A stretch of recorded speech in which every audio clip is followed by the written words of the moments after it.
Hello मेरे प्यारे दोस्तों, आप सभी को मेरे यूट्यूब चैनल कहानी का खजाना में स्वागत करती हूँ।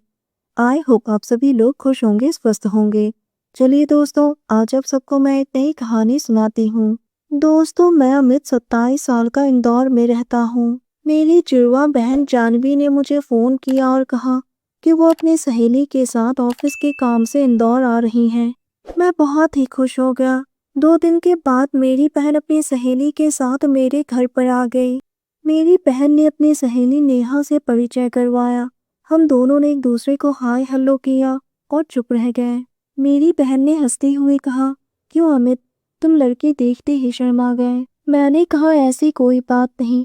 अब मैं उसे क्या कहता कि नेहा वही लड़की है जिसको मैं प्यार करता था। 4 सालों के बाद नेहा को अपने सामने देखकर मैं हैरान रह गया।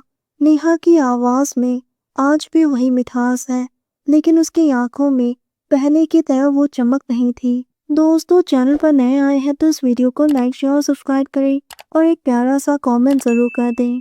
रात को खाना खाने के बाद जानवी ने कहा, मैं बहुत थक गई हूँ, और वो सोने चली गई। नेहा भी अपने कमरे में सोने चली गई और मैं बालकनी में खड़ा होकर सिगरेट पीने लगा।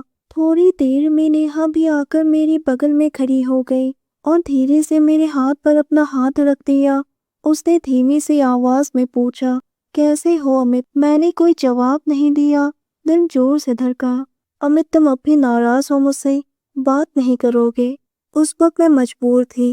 पापा चाहते थे कि उनके मरने से पहले मैं शादी कर लूं। शादी के 1 महीने बाद पापा की मौत पर जब मैं घर आई, तब तक बहुत देर हो चुकी थी। तुम इंदौर आ गए। मैंने उसकी तरफ देखा। नेहा ने शॉर्ट्स और टॉप पहना था। उसकी नंगी जांघें चमक रही थी।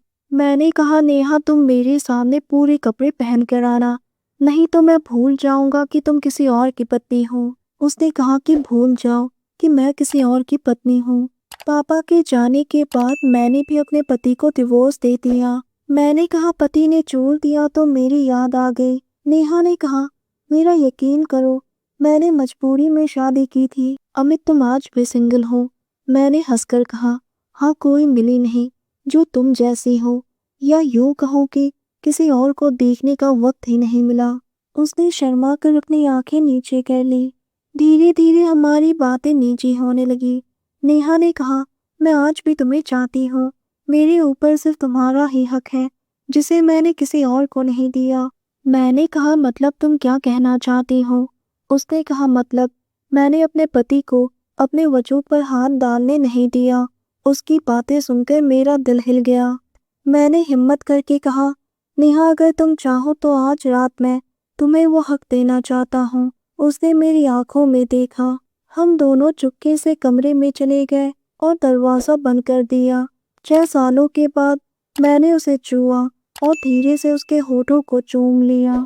फिर मैंने उसे बिस्तर पर लिटाया और धीरे धीरे हाथ नीचे उसकी कमर तक सरक गया। वो कराह रही थी।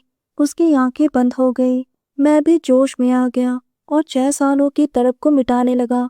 वो भी मेरा पूरा साथ देने लगी।